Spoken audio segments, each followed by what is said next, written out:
नमस्कार, मैं हूं दीपाली। आइए नजर डालते हैं 26 अगस्त के कुछ खास न्यूज अपडेट्स पर। रक्षाबंधन से पहले एक भाई ने किया 2 सगी बहनों का कत्ल। रक्षाबंधन से कुछ दिन पहले एक भाई ने अपनी 2 सगी बहनों को अलग अलग स्थानों पर गोली मारकर मौत के घाट उतार दिया। करीब 20 मिनट के अंदर हुई 2 हत्याओं की सनसनीखेज वारदात से शहर में अफरा तफरी मच गई और लोग दहशत में आ गए। रुड़की की इस वारदात को लेकर कई सवाल लोगों के मन में है। सूत्रों की माने तो भाई और बहनों के बीच लंबे समय से पारिवारिक विवाद चल रहा था। पहली वारदात प्रीत विहार के पास सेक्टर रोड पर हुई। संगीता उर्फ शकुंतला ई रिक्शा से कहीं जा रही, तभी आरोपी भाई वहां पहुंचा और बीच सड़क पर ई रिक्शा रुकवाकर उस पर गोली चला दी। इसके बाद पुष्पा के घर पहुंचकर उसने गोली मार दी। दिल्ली कंटोनमेंट इलाके में डीटीसी बस और ट्रक के बीच हुई जोरदार भिड़ंत। दिल्ली कंटोनमेंट इलाके में एक ट्रक की डीटीसी बस से टक्कर हो गई। पुलिस ने बताया कि हादसा दिल्ली कैंट फ्लाईओवर पार करके धौला कुआं की तरफ जाने वाले रास्ते पर रेड लाइट के पास हुआ। इसमें शामिल दोनों ड्राइवरों को भी अस्पताल में भर्ती कराया गया है। एमएलसी मिलने के बाद आगे की कार्रवाई की जाएगी। रक्षाबंधन से पहले योगी सरकार ने महिलाओं को दिए 3 बड़े गिफ्ट। उत्तर प्रदेश सरकार में मंत्री जयवीर सिंह ने कहा, कल महिलाओं के कल्याण के लिए 3 बड़े फैसले लिए गए। सभी महिलाएं रक्षाबंधन के एक दिन पहले से एक दिन बाद तक उत्तर प्रदेश परिवहन में निःशुल्क यात्रा कर सकेंगी। आज हर जिले में बड़ा कार्यक्रम किया जाएगा, जहां व्यापक संख्या में महिलाएं रहेंगी, जिसमें उन्हें सरकार की तरफ से एक साड़ी और मिठाई का डब्बा देते हुए उनसे राखी बंधवाई जाएगी। इसके अलावा 60 साल से अधिक उम्र की महिलाओं के लिए हमेशा के लिए निःशुल्क यात्रा की सुविधा सरकार ने कर दी है। इसके अलावा बुजुर्ग माता पिता को अगर उनका बच्चा खाना नहीं देता, परेशान करता या फिर उनकी संपत्ति पर कब्जा कर लिया है, तो वो एक शिकायत करेंगे, जिसके आधार पर बच्चे को संपत्ति से वंचित भी किया जा सकता है। देखिए, कल महिलाओं के कल्याण के लिए 3 निर्णय हुए हैं बड़े। पहला निर्णय, रक्षाबंधन की उन्हें बधाई और सारी महिलाएं एक दिन पहले से एक दिन बाद तक निःशुल्क रूप से उत्तर प्रदेश परिवहन में यात्रा भी करेंगी और उस इवेंट के लिए हर जिले में, आज माननीय मुख्यमंत्री प्रदेश की राजधानी में और हम सब लोग जा रहे हैं, हर जिले में सभी मंत्री और गणमान्य लोग की उपस्थिति में बड़ा कार्यक्रम होगा, जहां व्यापक संख्या में कम से कम 500 महिलाओं से अधिक हर जिले में रहेंगी। उनको सरकार की ओर से, माननीय मुख्यमंत्री की ओर से एक साड़ी और मिठाई का डिब्बा उन्हें प्रस्तुत करते हुए, भेंट करते हुए उनके सम्मान में और राखी बंधवाने का काम होगा। आज सुबह 10:30 बजे पूरे प्रदेश के हर जिले में कार्यक्रम आयोजित हैं।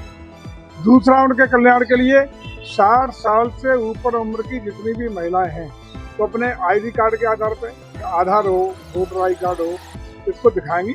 तो जिनकी उम्र 60 साल से ऊपर है, उनको निःशुल्क यात्रा की व्यवस्था हमेशा के लिए उत्तर प्रदेश सरकार ने कर दी है। तीसरा, अब बुजुर्ग माता पिता को, यदि कोई बच्चा घर में भोजन नहीं देता, परेशान करता, हरेसमेंट करता, उनकी संपत्ति पे कब्जा कर लिया है, तो एक शिकायत होगी और उनको अधिकार दे दिए सरकार ने कि यदि उनकी शिकायत पर बच्चे को उनके पैतृक हक यानी वारसान हक, जो भी संपत्ति है, उससे भी वंचित किया जा सकता है।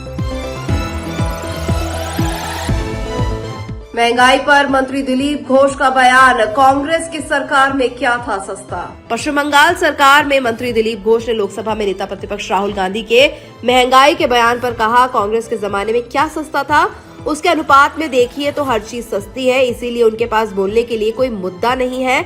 सरकार इतना अच्छा काम कर रही है, इसलिए उनके पास बोलने के लिए या आंदोलन करने के लिए कोई मुद्दा नहीं। इसी वजह से वो ऐसे बयान दे रहे हैं कि भविष्य में वो क्या करेंगे।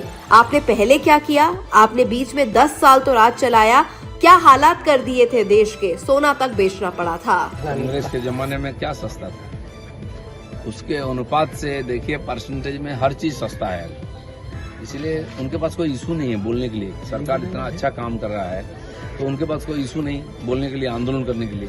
तो इस प्रकार स्टेटमेंट दे रहे, अगले क्या करेंगे, पिछले क्या किया आपने, बीच में 10 साल तो आपने राज चलाया, क्या हालत कर दिया था देश का, सोना तक बेचना पड़ा था। मंत्री रामकृपाल यादव का दावा, सरकार करेगी छात्रों और किसानों की हर समस्या का हल। बिहार में छात्रों के विरोध और पुलिस की कार्रवाई पर बिहार सरकार में मंत्री रामकृपाल यादव ने कहा, छात्रों की समस्या हो या फिर किसानों की, सरकार उन समस्याओं के निदान के लिए जरूरी कार्रवाई कर रही है और उनकी चिंता कर रही है। मैं समझता हूं कि छात्रों की जो उचित मांग है सरकार उस पर विचार करेगी। किसानों की भी जो उचित मांग है उस पर सरकार ने अपना पक्ष साफ किया है। छात्रों की समस्या हो या किसानों की समस्या हो, सरकार उन समस्याओं के निदान हेतु आवश्यक कार्रवाई कर रही है और चिंता कर रही है। मैं समझता हूं कि छात्रों की जो उचित मांग है सरकार उसको कंसीडर करेगी।